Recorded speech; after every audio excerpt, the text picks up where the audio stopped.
चित्तौड़गढ़ सागबाड़ा के नगरपालिका अध्यक्ष नरेंद्र खोड़निया के निलंबन को कांग्रेस ने अवैध बताया।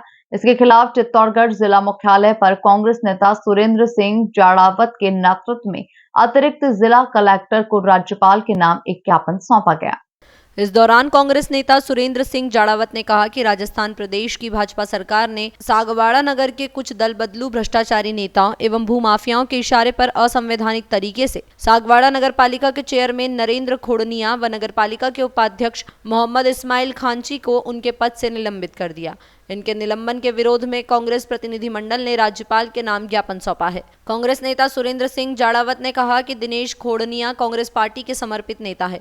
उनको दबाने के प्रयास के तहत पूर्व में भी ईडी एवं इनकम टैक्स की कार्रवाई की गई। इसमें भी उनके खिलाफ कोई सबूत नहीं मिला, लेकिन भारतीय जनता पार्टी राजनीतिक द्वेषता के चलते सागवाड़ा नगर की जनता द्वारा लोकतांत्रिक तरीके से चुने गए कांग्रेस पार्टी के चेयरमैन तथा वाइस चेयरमैन को इस तरह बिना कोई अपराध प्रमाणित हुए मात्र जांच के बहाने निलंबित करने की घटना लोकतंत्र का गला घोटने वाली कार्यवाही है। हम सभी कांग्रेस जन इसका पुरजोर शब्दों में विरोध करते हैं तथा घोर निंदा करते हैं। कांग्रेस नेता ने कहा कि केंद्र की मोदी सरकार इस तरह के कृत्य कई बार कर चुकी है, लेकिन न्यायालय ने इस मामले में स्थगन देते हुए कांग्रेस नेताओं को कुर्सी पर बरकरार रखा है।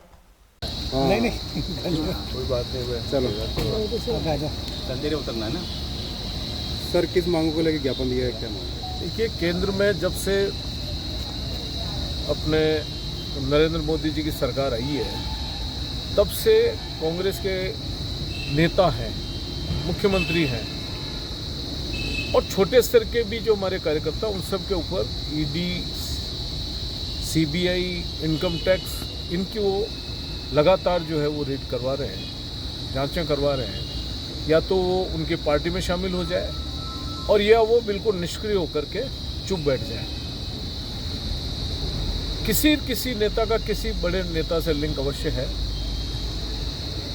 तो नेता को भी उस बहाने उस जांच के अंदर दायरे में ला करके उसको भी कटघरे में खड़े करने के लिए इनके प्रयास चल रहे हैं। और ये केवल राजस्थान में नहीं, पूरे देश के अंदर है। कई लोग तो सरेंडर होकर उनकी पार्टी में शामिल हो गए, जिनके लिए ये हमेशा बहुत ज़्यादा आरोप लगाते थे कि ये बहुत ज़्यादा भ्रष्ट हैं। वो इनकी पार्टी में जाते ही बिल्कुल गंगा जल से उन्होंने स्नान उनको करवा दिया गया।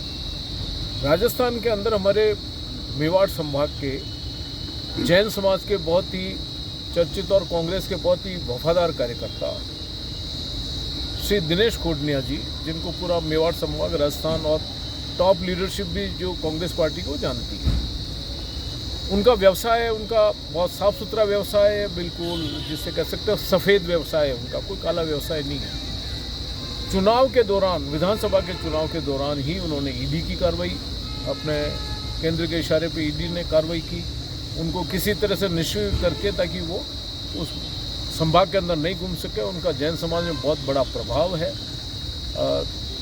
तब की गई। अभी हाल ही इनकम टैक्स की रेड भी उनके यहाँ हुई और अभी हाल ही और प्रताड़ित करने के लिए उनके भाई जो नरेंद्र खोड़निया हैं, सागवाड़ा नगर पालिका के चेयरमैन हैं, वाइस चेयरमैन हैं, और उन्होंने सागवाड़ा को दिया है, लिया कुछ नहीं है और बहुत ही अच्छा काम वे कर रहे थे। उनको भी राजनीतिक द्वेषता से उनको दोनों को सस्पेंड कर दिया है। तो आखिर के अंदर ये हमको आज सोचने को, और महामहिम राज्यपाल महोदय को जो हमने ज्ञापन दिया कि इस तरह से अगर प्रताड़ना चलती रही तो लोकतंत्र कैसे बचेगा।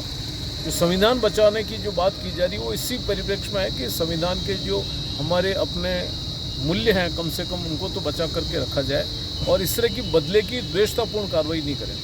हमें पूरा भरोसा है न्याय व्यवस्था पे कि हमारी न्यायपालिका इसमें न्याय करेगी और उनको राहत अवश्य दी जाएगी। बहाल होकर के वापस पुनः वो ज्वाइन करेंगे, क्योंकि ये जिनको भी अपने करते जा रहे हैं वहाँ सब जगह वापस माननीय उच्च न्यायालय के द्वारा उनको स्थगन आदेश दिया जा रहा है और वापस ज्वाइन कर रहे हैं। तो निवेदन इतना सही है आपके मीडिया के माध्यम से कि केंद्र सरकार प्रताड़ित करना बंद करे और इस तरह की कार्रवाई नहीं करे कि सब वो ला करके उनको किस तरह से कटघरे में खड़ा करके उनको पूरे तरह से जो बर्बाद कर दिया जाए, ऐसा काम नहीं होना चाहिए।